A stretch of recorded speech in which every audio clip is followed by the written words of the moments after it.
Hey guys, welcome back to another Reddit revenge story video. In this story, the night before starting my new job, my psycho ex burned my car to the ground while recording it for social media. She thought she had won until the police told her what was actually inside the car. Let's dive right into the video. This story was submitted by a viewer via email. So this story is about my ex-girlfriend who made my life a living hell for 2 years and then tried to destroy what little I had left when I finally escaped. Let me start from the beginning though. I met my ex at a friend's barbecue about 3 years ago. She was charming, funny, and seemed genuinely interested in everything I had to say, and the first few months were honestly incredible. She would surprise me with my favorite snacks, we would stay up late talking about everything and nothing, and she made me feel like I was the most important person in her world. Then around the 6-month mark, things started to shift. It was subtle at first. She would ask who I was texting when my phone buzzed, and she would want to know exactly what time I'd be home from work. She started making comments about my female coworkers,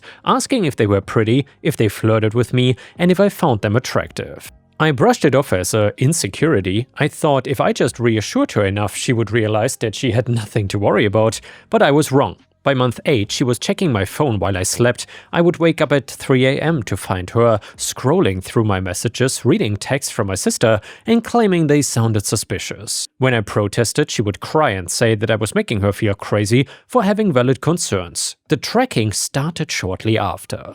She installed a location sharing app on my phone under the guise of safety. If my drive home took longer than usual because of traffic, I would get a barrage of texts asking where I was, who I was with, and why I was lying to her. One time, I stopped to grab milk on the way home without telling her, and she accused me of meeting someone for a quickie in the parking lot. It sounds insane writing it out, but when you are in it, you don't even see how crazy it really is. You just keep thinking if you can be better, more transparent, more careful, things will improve, but they didn't. The verbal abuse escalated. She would scream at me for hours over the smallest things. I forgot to text her during my lunch break. I was obviously spending that time flirting with someone else. A female customer smiled at me at the grocery store. I must have been giving her signals. My sister called to chat. She was trying to set me up with one of her friends. And then came the physical stuff. She threw a remote at my head during one argument. Another time she hurled a plate that shattered against the wall next to me. The worst was when she grabbed a kitchen knife during a screaming match and threw it. It stuck in the drywall about 6 inches from my shoulder. I just stood there stunned, and she immediately started sobbing, saying I made her so angry that she couldn't control herself and that if I just stopped making her insecure, this wouldn't happen again. I should have left then. I know that now, but she had isolated me so thoroughly by that point that I didn't even know how. She had convinced me that my friends were bad influences who wanted us to break up. She had told my family that I was stressed at work and needed space. The day I had stopped checking in as much, I felt trapped. Then her mom got diagnosed with stage 4 cancer. For about a month she softened, the accusations stopped, and she needed me, and I was there for her. I drove her to her mom's chemo appointments, held her when she cried, and made sure she ate when she was too stressed to think about food. I thought maybe this tragedy would help her realize what really mattered, that we could get through this and come out stronger. Her mom passed away 3 weeks after the diagnosis. It was devastating. I watched the woman I love fall apart, and all I could do was be there. The day after the funeral, she looked at me with hollow eyes and said she couldn't handle dealing with the ashes. The crematorium required someone to pick them up within a week, and she couldn't bring herself to do it. So I went. The funeral director handed me this heavy wooden box with brass fixtures and expressed his condolences. I brought it home and tried to give it to her, but she couldn't even look at it. She told me to put it somewhere out of sight until she was ready. I stored it carefully in my closet for a few weeks. She never mentioned it. Whenever I gently brought it up asking if she wanted to talk about what to do with the ashes or if she wanted to plan a memorial, she would shut down or change the subject. Then about 6 weeks after her mom died, everything changed again, but not in the way I expected. She became distant, cold. She was on her phone constantly, angling the screen away from me when I walked by. She started going out more, coming home late with vague explanations about meeting friends I'd never heard of, and when I asked about her day, she would just give one-word answers. And yes, I knew something was up, but honestly, a part of me was relieved. The accusations had stopped. She was not checking my phone anymore. I could breathe a little bit. I didn't want to rock the boat by pushing too hard about where she was or who she was seeing, though. Then one Thursday morning, she came into the kitchen where I was making coffee and just said it. I'm done. I've met someone else. Someone who actually gets me, who doesn't make me feel insecure all the time. You need to move out. I was stunned. After everything I had done for her, everything I'd put up with, she was leaving me for someone else. When I asked who it was, she rolled her eyes and said it didn't matter, but I should know that he's successful and mature, unlike me. Later, when I was packing my stuff, her phone buzzed on the counter. The preview showed a text from someone named Anthony with a heart emoji saying he couldn't wait to see her tonight. I googled the name and found him easily. Anthony was her brother's best friend from college. Based on the timestamp of their earliest Instagram interaction, they'd been talking since before her mom died. She had been cheating on me the entire time that she was accusing me of cheating on her. The irony was not lost on me, of course, but I was too exhausted to even be angry. I just wanted out. I found a small apartment about 40 minutes away. It was not much, but it was mine and it was peaceful.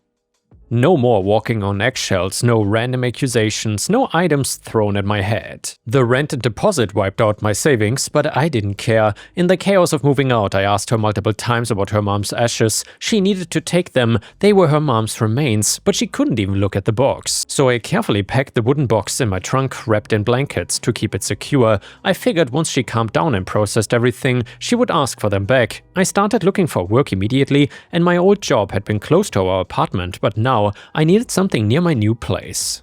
I applied everywhere, and finally, after months and what felt like 100 interviews, I got an offer from a company 45 minutes away. The pay was decent and the hours were good, and they seemed like a solid company. I was supposed to start on a Monday. During those 3 months, I slowly started rebuilding my life. I went to the library a lot because I couldn't afford internet in my apartment yet. That is where I met Rena. She was studying for her nursing board exams, and we ended up chatting one day when we both reached for the same table. She was funny and easy to talk to, and we became friends. We would grab coffee sometimes, quiz each other on random trivia, talk about our lives. It was nice to have a normal friendship with a woman without constant jealousy and accusations. One afternoon we were at a Starbucks near the library. She was telling me about some ridiculous question on a practice exam, and I was laughing about something dumb that happened at my job. That's when I saw my ex walk in. She froze when she saw us. Her face went from surprise to rage in about 2 seconds. She stared at us for a long moment, then turned and walked out without ordering anything. My stomach dropped. I knew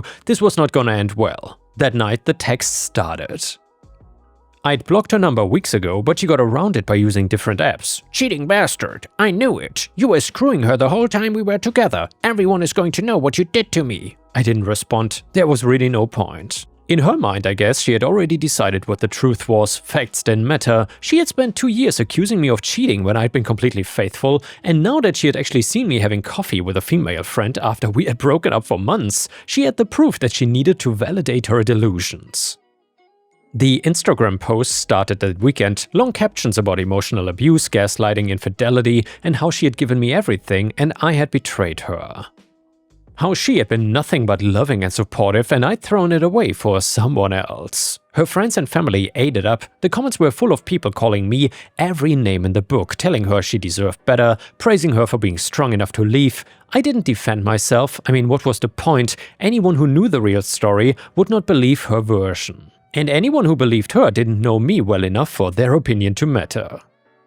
But then came the night that changed everything. It was 2 AM on Sunday morning. My first day at the new job was in less than 8 hours. I had laid out my clothes, set 3 alarms and gone to bed early because I wanted to make a good first impression. The pounding on my door jolted me awake. I stumbled out of bed, disoriented, and opened it to find my neighbor from 2 doors down, eyes wide with panic. Your car's on fire! I ran outside in my pajamas. My entire car was indeed engulfed in flames. The heat was intense even from 20 feet away. Smoke poured into the night sky, and there across the street, backlit by the orange glow, was my ex. Phone out, recording.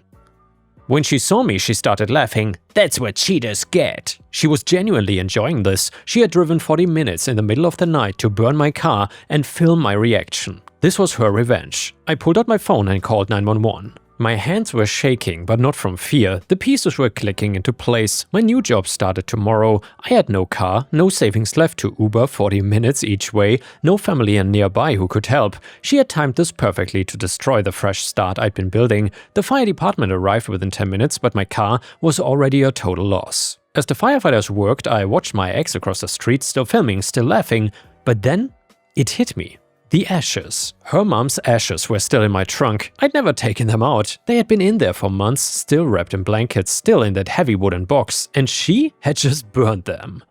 I looked at her, really looked at her, and I smiled. Not a big smile, just a small one. She caught it and her laughter faltered for just a second. She probably thought I was losing it, but she had no idea. The police took my statement and I told them everything, that my ex and I had broken up months ago. That she had been sending threatening texts all week, that she was right there across the street filming all of this. They went to talk to her while I stayed with the firefighters. I watched as she argued with them, gesturing wildly, probably spinning some story about how I deserved this. They took her information and told her not to leave town. She drove off, still probably thinking she had won. I went back inside once the firefighters cleared the scene, but I didn't sleep.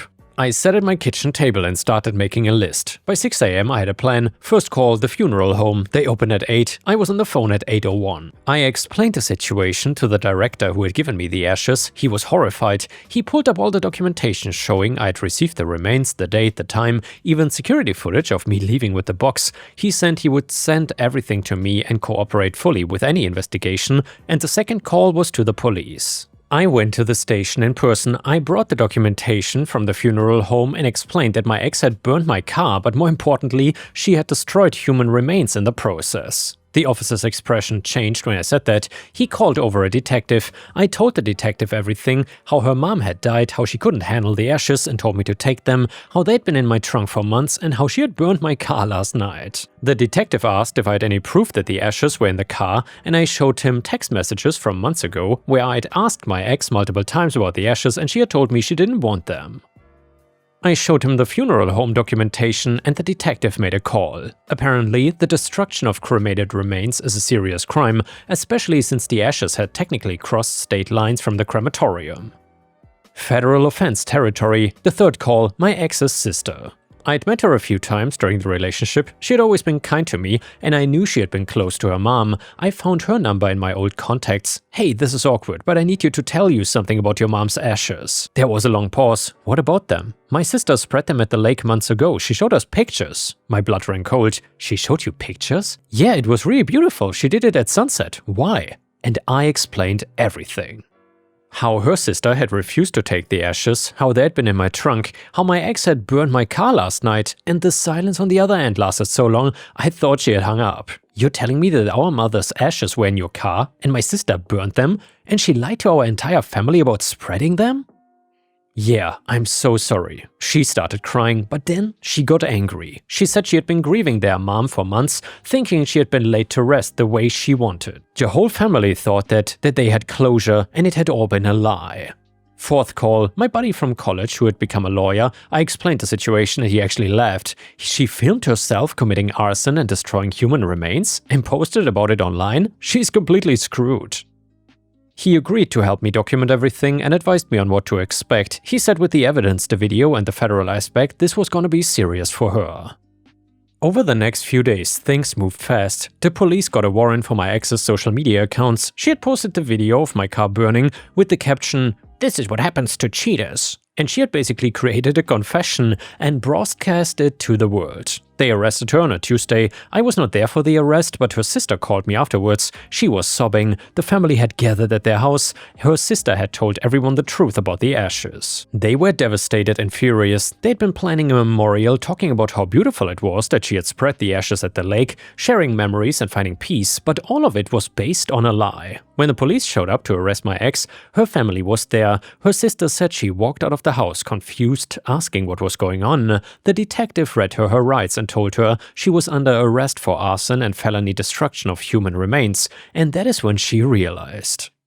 Her sister said the color drained from her face. She started shaking her head, saying it wasn't possible, that the ashes were not in the car. The detective told her they had documentation proving otherwise, and she looked at her family on the porch. Her dad, her siblings, her aunts and uncles who had come for a family dinner, they all stared at her with this mixture of disgust and betrayal. Her sister told me she screamed that he is lying and that he's setting her up. Her brother stepped forward. The funeral home has records. He picked up mom's ashes and you told him to take them. We have the texts. You told us that you spread them at the lake. That was her aunt, the one who had helped plan the fake memorial ceremony based on the fake photos. And her dad just looked at her and said something that her sister said broke everyone's heart. Your mom would be ashamed of you. They handcuffed her and put her in the squad car while her family watched. Her sister said nobody cried, they were all too angry. The legal process took a few months. My ex tried everything. She had claimed that I'd stolen the ashes to frame her, and she said I had manipulated her into letting me keep them. She argued that she didn't know they were in the car, but the evidence was overwhelming. The texts were that she told me to take them, the funeral home records, the video she filmed herself, the threatening messages she had sent before the arson. Her lawyer tried to negotiate a plea deal, but the prosecutor was not interested. The destruction of human remains is taken seriously, and the fact that she had filmed herself committing arson made it an easy case. She was convicted on multiple counts: arson, destruction of human remains, and a few other charges related to threats and harassment. She got 4 years in prison. Her family testified against her, every single one of them.